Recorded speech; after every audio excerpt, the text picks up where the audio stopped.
Jangan sampai kita mati, kita belum lunas. Kita simpan uang banyak-banyak, kita beri ke anak, kita beli ini, beli itu, kita tidak memenuhi bagian kita. Nah, kita kan punya kecenderungan semua warisan diberi anak. Kita berikan ke anak. Padahal anak sendiri juga punya, anak sendiri sudah punya ini, saudara, punya apa? Rezekinya. Dia harus berjuang. Temperamen. Coba dinilai soal seks. Suci nggak kehidupan seks, saudara? Masih nonton film-film yang tidak patut nggak? Masih genit nggak? Kalau melihat wanita, bagi pria ya, atau bagi pria melihat wanita, kalau wanita melihat pria, masih nggak? Ada gairah-gairah yang mengalir. Nah, kita jujur melihat kalau ada ya, harus diakui, pasti ada tesnya besok.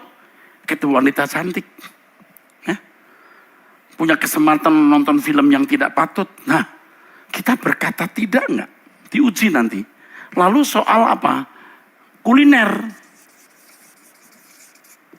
Dan lain-lain.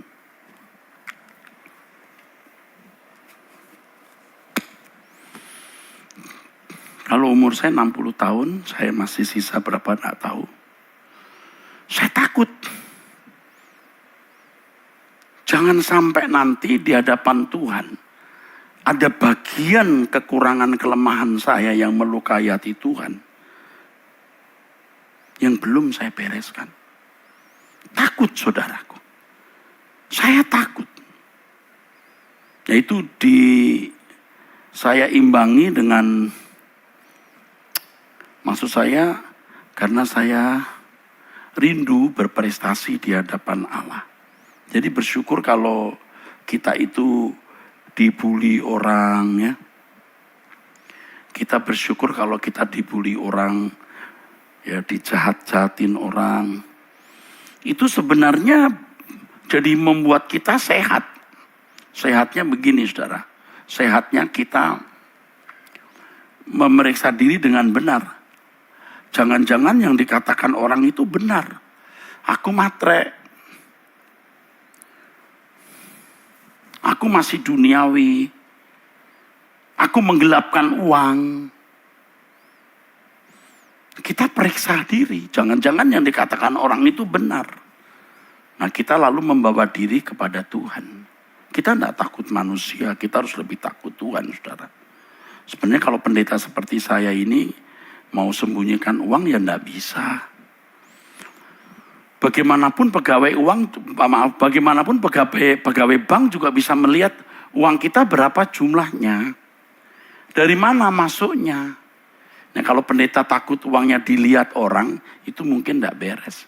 Kalau saya mau dilihat ya silakan saja, pegawai bank pasti tahu uang saya berapa. Yang masuk ke rekening saya itu uangnya siapa, kan tahu dari gereja atau dari penghasilan pribadi. Jelas. Jadi kalau orang kita menilai negatif ya terserah, saudaraku, terserah.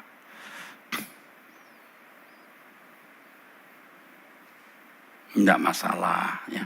Oh, bisa kok kelihatan. Lalu lintas uang itu jelas. Jelas. Enggak ada yang bisa disembunyikan, belum nanti pajak. Pajak tiap tahun kita juga membayar pajak.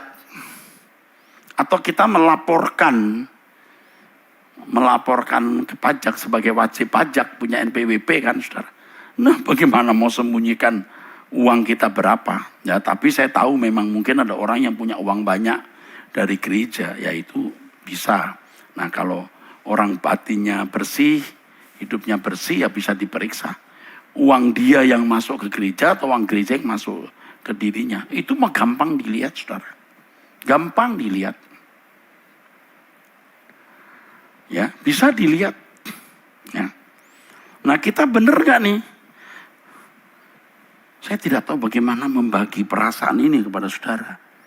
Sebelum kita mati, kita harus berprestasi. Saya katakan dalam doa, Tuhan, kalau aku nanti di hadapan pengadilan-Mu, masih ada yang belum beres. Ada yang belum beres dalam hidupku. Aduh Tuhan, aku celaka bener. Aku minta Tuhan tunjukkan di mana letak kesalahan dan dosa-dosaku. Aku mau bereskan Tuhan. Ini nilai kekal kita, saudara. Itu harta kekal kita, itu prestasi kita. Jadi pendeta, gembala sidang dengan jumlah jemaat belasan ribu atau mungkin juga puluhan ribu dengan segala jabatan, kedudukan, gelar yang kita miliki. Tidak ada nilainya di hadapan Allah. Jika kita tidak menggunakan itu untuk kemuliaan nama Tuhan.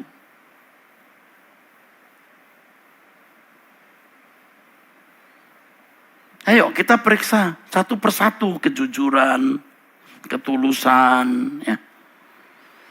Temperamen, soal seks, soal kuliner, bukan tidak boleh makan, tapi tetap tubuh kita bait Allah yang tidak boleh sembarangan, saudaraku.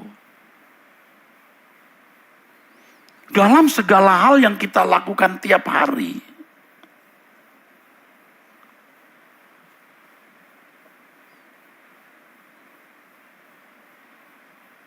kepentinganku hanya dirimu. Artinya kalau aku bangun tidur mengucapkan kata, ini kepentinganku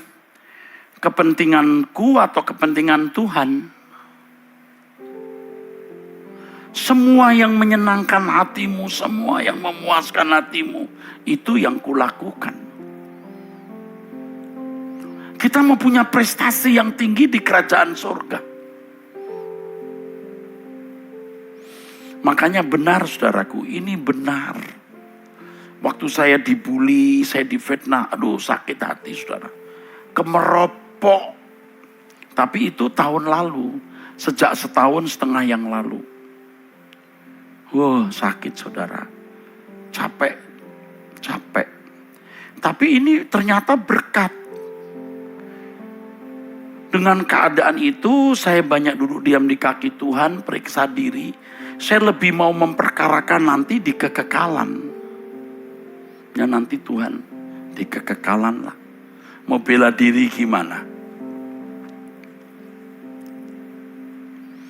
Mau bela diri apa? Nanti malah salah kalau kita bela diri dengan banyak kata-kata.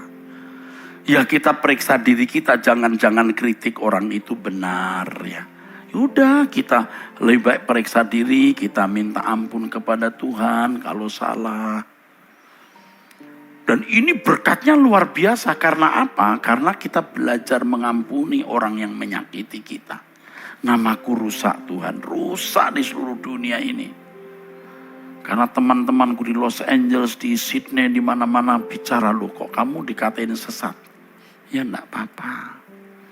Tapi di sini berkatnya jauh lebih besar. Jangan bela diri.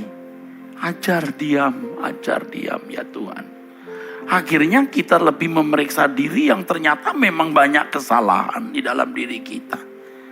Mungkin kesalahan yang orang lain tidak tahu. Lalu berkat besarnya lagi apa? Belajar mengampuni orang yang menyakiti kita. Mendoakan dengan tulus, Tuhan ampunilah mereka. Jangan sampai mereka binasa. Wah, dulu tidak bisa. Kita hanya mulut secara teori mengampuni musuh, praktek tidak bisa. Apalagi kalau kita sudah melihat orang yang kita pandang sesat, kalau belum mati belum puas kita. Nah itulah berkatnya. Nah sekarang saudara saya ajak berprestasi. Allah meneliti semua ini. Semua yang menyenangkan hatimu, semua yang memuaskan hatimu,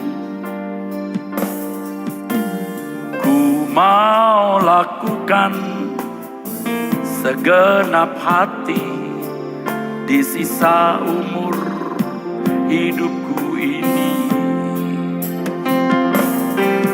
Telah banyak waktu yang sia-sia